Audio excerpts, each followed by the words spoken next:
So, you've got a time machine in your bedroom. As one does. The plan was simple. Skip forward a few years, admire the flying cars, be home for dinner. Your thumb slips, wrong button, not forward, backward. 66 million years, give or take a long weekend. The machine coughs.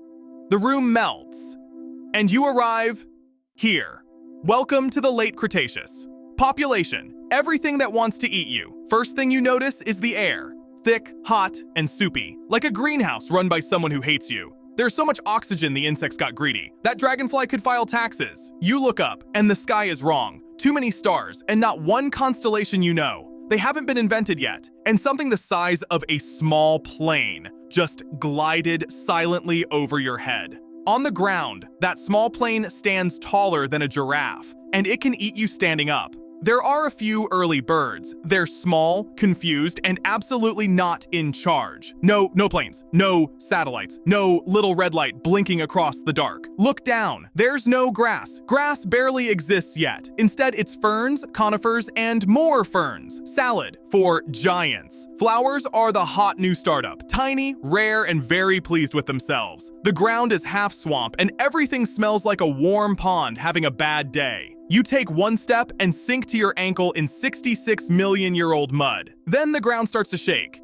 and you meet your first local. A sauropod, long-necked, bus-sized, and somehow still only a teenager. It eats an entire tree. As a snack, it does not notice you. To it, you're a slightly anxious crumb. Next, a triceratops. 3 horns, 1 frown, built like a furious sofa. Mostly harmless, unless you make it feel emotions. Over there, a herd of duckbills. The cows of the Cretaceous. One of them headbutts trees for fun. Picture a goat that can bench press a car. And they don't roar like the films. They boom and coo and rumble deep in your chest. Even the days are shorter here. About 23 hours. The Earth used to spin faster. And the moon hangs a little closer. A little bigger. Almost familiar.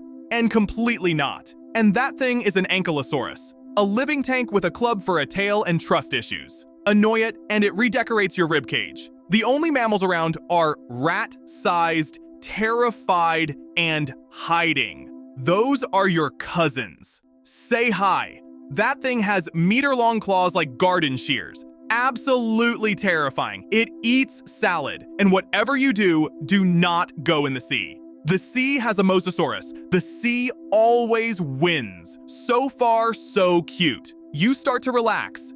Don't, because something has been watching you. Raptors. Feathered, fast, and worryingly clever, and they hunt in packs. Velociraptor wolves with a plan. You count 3. There are always more than you count. You run. They let you. It's funnier for them. You scramble up a tree. A small win. But the raptors are not the apex predator here. The forest goes quiet. Even the bugs shut up. Because the landlord has arrived. Tyrannosaurus Rex. 40 feet of teeth, ego, and tiny embarrassing arms. Its bite could crush a car. Yours could not. It smells you.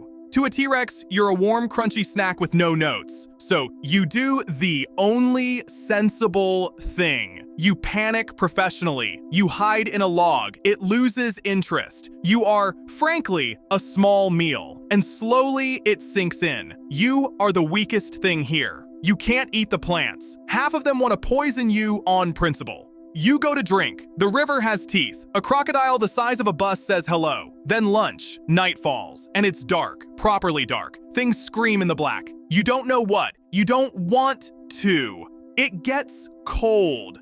You have a hoodie and regret. Out here, a small cut is a death sentence. No medicine, no doctors, nothing. You check your phone. No signal. Obviously. There are no humans. There won't be. For 66 million years. You are, technically, the loneliest person who has ever lived. But humans are stubborn, so you start to figure it out. You make fire. The Cretaceous is extremely flammable. You make slightly too much fire. You build a shelter. It's bad, but it's yours. And one day, you make a friend, a baby Triceratops. You name him Kevin. Kevin has no thoughts, only vibes. Kevin follows you everywhere. Kevin is the best thing about the Mesozoic. Days blur. You're almost okay. a caveman with a pet tank. You start to think maybe you could stay, build a little life, teach Kevin to fetch. The universe, however, has read the script. One morning, the animals are wrong, restless, all looking up. So you look up too, and there's a new star. In the daytime. It wasn't there yesterday. And it's getting bigger. You know what it is. You learned it in school. You just never expected a front row seat. An asteroid. 7 miles wide.